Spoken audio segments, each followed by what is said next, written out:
All right, welcome back to Alabama Gristmill. It's good to have you listening today and have everybody join us for another story about the Pioneer Day. Well, not Pioneer Days. This is going to be post-Civil War days. So we've got a good story about the Freedmen's Bureau. Right. And about the Reconstruction after the Civil War. Right. You know, we hear these terms used and phrases used, but sometimes we don't understand them all because we just kind of gloss over them quickly. So I went into a little bit more detail in this story about who they were, what happened to this place. I guess before we get too far going, I want to introduce you. Oh, yeah. we got to introduce I'm Mike Causey. I am Mike Causey with my co-host, Donna Causey. Hi. And how are you doing today? I'm doing good. Ready to go on another good story here today. Yeah, of the like you said, of the Freedmen Bureau. And like a lot of people don't understand with a lot of changes and things we had to do during the Reconstruction and how that was done. It was not like, oh, we just flipped the switch, everything was better. Yeah. This Freedmen's Bureau kind of got into place to kind of make that Reconstruction happen smoothly. And, right. And it also, was a benefit to us nowadays because it gives us a lot of historical information we didn't have. That wasn't kept records are kept. Right. They kept they did pretty good about keeping records, and those records sometimes are not accessed. So there's a lot of people that want to know their African American history, and they can find some of it in those records that were kept. Yeah. So we'll get into that story here in a little bit, but we'll go ahead and we always like to mention, what keeps this thing going is we have support from our listeners, web page members, Facebook page members, all that. We have a Patreon program that allows you to help support us and keep this going and keep the lights on and that whole thing. So you can find that information out on the website, alabamapioneers.com, and you can see the button, become a patron, and click on that and help support us. We always appreciate that. Oh, we certainly do. And if you're unable to do that, just let your friends know about what we got going on here. If they're interested in history of Alabama and some stuff that you may have missed in history class, you can always just go to the site, check it out, listen to our podcast, all those type things. So just wanted to kind of put that out there. And with that, we'll go ahead and get into the story of the Alabama or the Freedmen's Bureau and the Alabama version of the Freedmen's Bureau. So I'll let you kind of start it out and take us off on it. All right. The Freedmen's Bureau was a bureau in the United States War Department that was created by an act of Congress on March 3rd, 1865. It was for the supervision and management of all abandoned land and the control of all the subjects that were considered refugees and freed men from rebel states, or from any district or country within the territory embracing the operations of the Army. The rules and regulations, as may be prescribed by the head of the Bureau, were approved by the President. The official title was the Bureau of Freedmen, Refugees, and Abandoned Lands, and it was created to last only 1 year. Congress extended the life of the Bureau to July 16, 1868, by an act which was passed over the veto of President Johnson. In 1868, another year was added, and it was finally discontinued January 1st, 1869, except with respect to educational work, which continued on until 1872. The Bureau was in charge of a commissioner, several assistant commissioners, and most were federal Army officers. General Oliver Otis Howard was the head during its entire existence. He was a career United States Army officer and a Union general in the American Civil War. Howard had lost his right arm while leading his men against Confederate forces at the Battle of Fair Oaks, Seven Pines in June 1862, which earned him the Medal of Honor. Oliver Howard was born in Leeds, Maine. He was the son of Roland Bailey Howard and Elizabeth Otis Howard. His father, who was a farmer, died when Oliver was only 9 years old. In 1855, Oliver married Elizabeth Ann Wade, with whom he had 7 children. In 1857, he was transferred to Florida for the Seminole Wars. In Florida, he experienced a conversion to evangelical Christianity and actually considered resigning from the Army to become a minister. His religious interest earned him the nickname the Christian General. His mission as the leader of the Freedmen Bureau was to integrate the former slaves into Southern society and politics during the second phase of the Reconstruction era. Howard's bureau was primarily responsible for the legal affairs of the freedmen. Howard took charge of labor policy, setting up a system that required free people to work on former plantation land and on terms set by the bureau with the white landowners. In Alabama, the local bureau was established in Mobile. But before it was established in Mobile, during the interim, various Army officers acted as agents. And under the jurisdiction of the Freedmen's Law, there were nearly 500,000 former slaves within the state of Alabama, of whom about 100,000 were children and 40,000 aged and infirm. The first few months, the former slaves in North Alabama were under the jurisdiction of an assistant commissioner for Tennessee, so it was not an Alabama one at the time. And in South Alabama, they were under the Louisiana Bureau. In July 1865, General Swain was placed at the head of the Bureau for the entire state of Alabama. Before his arrival, in some cases, missionaries and other aid societies were placed in charge of the camps of freedmen near the towns. General Swain appointed Charles A. Miller as his assistant adjutant general. The Bureau was divided into 5 departments in Alabama. Number 1, abandoned and confiscated lands. Number 2, record, labor, school, and supplies. Number 3, finance department. Number 4, medical department. And number 5, bounties. The territory of the state was divided into 6 districts, each controlled by a superintendent. The first district included 7 counties with headquarters at Mobile. The second district was 10 counties and its headquarters were at Selma. The third district included 9 counties with headquarters at Montgomery. In the fourth district, 6 counties with headquarters at Troy. The fifth was 8 counties with headquarters at Demopolis. And the final 6th district had 12 counties. And the headquarters were first in Tennessee, then in North Alabama. The superintendent duties supervised the issue of rations, aided by assistant superintendent for the counties he controlled. The superintendent was empowered to make arrests for infractions of the law, and he also was empowered to make and carry out contracts between the employers and the freedmen. In January 1868, Brigadier General Julius Hayden succeeded General Swain as assistant commissioner, and he was in turn succeeded by Brigadier O.L. Shepard, March 31, 1868. On August 18, 1868, he was succeeded by Lieutenant Colonel Edwin Beecher, and he remained with the Bureau until it was ended. The commissioners were also in charge of all the confiscated property and property of Confederacy it funded the Bureau when they sold it.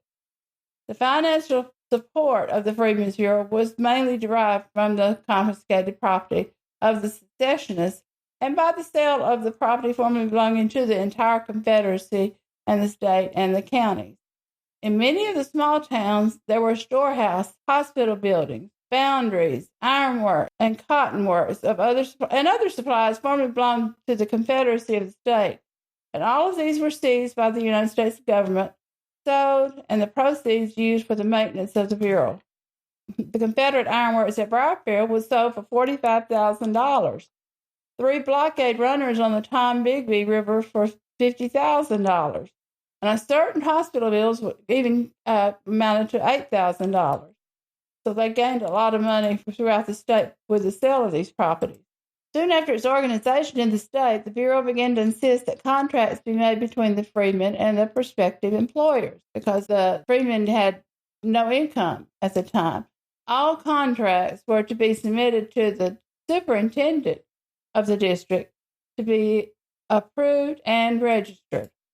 And a list of unemployed freedmen was kept in the Bureau office, and persons in need of laborers were expected to apply there for a job. The Bureau regulated wages and payments. A regular schedule of wages for the labor of specified classes was prepared, and conformity to it insisted upon in all cases. The Bureau even regulated the time and manner for the paying of wages, and they stipulated that payments were to be made quarterly, beginning on July 1st. In addition to the stipulation as to wages, the contracts provided for just treatment, wholesome food, comfortable clothing, suitable quarters, fuel, and medical attendance, and no contract was binding unless signed by both parties and registered at the Bureau office. That's to protect their rights. There were rules, on the whole, just and equitable if they had been enforced, which would provide for deductions from wages on account of sickness and for indemnifying employers for losses occasioned by employees who, without cause or permission, feigned illness or failed to do their work. One of the chief causes of the disorganizing influence of the Bureau in the state was the character of its subordinate officials. They had emotions, too, from the war, and they carried over into the Bureau. Had those persons in immediate charge of the freedmen and in contact with the whites of the various communities been of equal character and competence with the higher officials, the Bureau's work on the whole might have resulted in benefit both to whites and to the freed slaves, but you couldn't take away the emotions that were involved at the time. There was just no way. The records left by the Freedmen's Bureau through its work between 1865 and 1872 constitute the richest and most extensive documentary source available for investigating the African American experience in the post-Civil War and Reconstruction era. So it's a good source for all people studying those eras. Historians have used these materials to explore government and military policies, local conditions, and interactions between freed people, local white populations, and the Bureau officials. The records present the genealogist and a social historian with an unequaled wealth of information that extends the reach of Black family studies, which is hard to find in the state of Alabama because names were not used a lot. Documents such as local censuses, marriage records, and medical records provide freed people's full names and their former masters. The federal censuses through 1860 listed only the slaves under the master's household, and you couldn't find names. No name indexes were available at that time, but the documents afterwards from the Freedmen's Bureau can be rewarding, particularly since they provide the full names, the residences, and often the names of former masters and plantation. And you can access this data through the research at the National Archives. Well, that was a fascinating look at, detailed look at the history of the Freedmen's Bureau. It's nice to know, and it's nice to know that those records are still there, like I said, that can be accessed for people looking to know a little bit about their ancestry. And if the characters of the different people that were involved in the programs, that kind of caused some problems. And you can understand that with the emotions that were running high. Yeah, that's what I was about to say. I mean, we're coming out of a civil war where everybody was killing family members. Right. Brothers against brothers, that type thing. Right. You're going at each other's throat pretty strong. It's hard to get along and really say, okay, everything stopped. Here we go. This is what we're going to do. It didn't work necessarily that way. It's really hard to spin out of that for sure. Yeah, and it takes generations really for that to die down, but they did pretty well, I guess, the best they could, in some situations. Sometimes they didn't. Yeah, that's what they had to do, though. So. Yeah, they had to do. They had to transition. It was a big transition period for Alabama, trying to convert from one way of life to another. Yeah, because the Freedmen's Bureau was just the South. They really, it wasn't just the southern states, all the way maybe Texas, Virginia, and kind of Georgia, Mississippi, Florida. That's pretty much right. Right. So it is definitely unique to the South because they're the ones going. Right. And in the textbooks, a lot of it, you hear that this was established, but you don't know the mechanics. And those records are valuable because you do learn a lot of things that did take place, And everybody has different perspectives on the way, according to what side they were on in the Civil War. So in addition to the day-to-day of, getting through it during that time period, like you said, it gives us such a good insight and look of the records from the slaves not having, they were registered under their houses. Right. last name of the houses. They weren't individual names or anything. They were named under, they just were allowed to pick their last, because they didn't have last names. They were allowed to pick their names. And a lot of it was, like you said, registered under houses. It's a lot of, but there are records that you can go to, if you want to track some ancestry and know a little bit more about. So be sure and take advantage of the. Yeah, it was an interesting, hopefully a unique time frame or history of, kind of recovering from a civil war, right, and all that. We hope we can. Can you imagine, you're at a war and going up against each other, and then you got to say, okay, everybody get along work now. Together. Yeah, come on, you're my boss, and I'm your, this, that, and the other. And the slaves were left with nothing, They say, okay, it's time to leave, but what do? They were refugees almost at that point, they were. It was tough. So it really, something had to be done, or we would have just collapsed after that. And that's what they set up. So there were good and bad things about it. Like you say, you'll hear all kind of stories, and that just comes into, it doesn't work just simply. No, it doesn't. And nothing you deal with people works simply. You have to, when emotions are involved, and as big as they were, the emotions from dragging on for 4 years at war, I can't imagine. We look at things in our eyes today, and we need to really understand where they were coming from, both sides, and then we shouldn't be judging them on that, because they had to get through this. They had to find a way to work it out.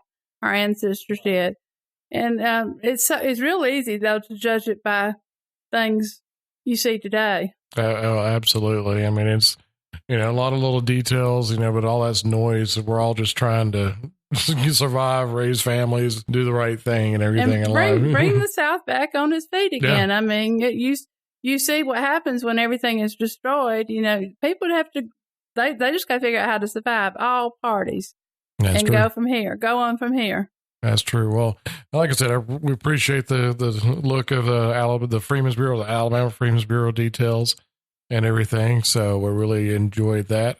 And we'll be back again with another episode here in the future. But at this point, we'll go ahead and wrap this up and let Red Foley play us out with a little Alabama Jubilee. We'll see you next time. Round on his toes, throws away his crutch and hollers, hey, let her go, oh honey.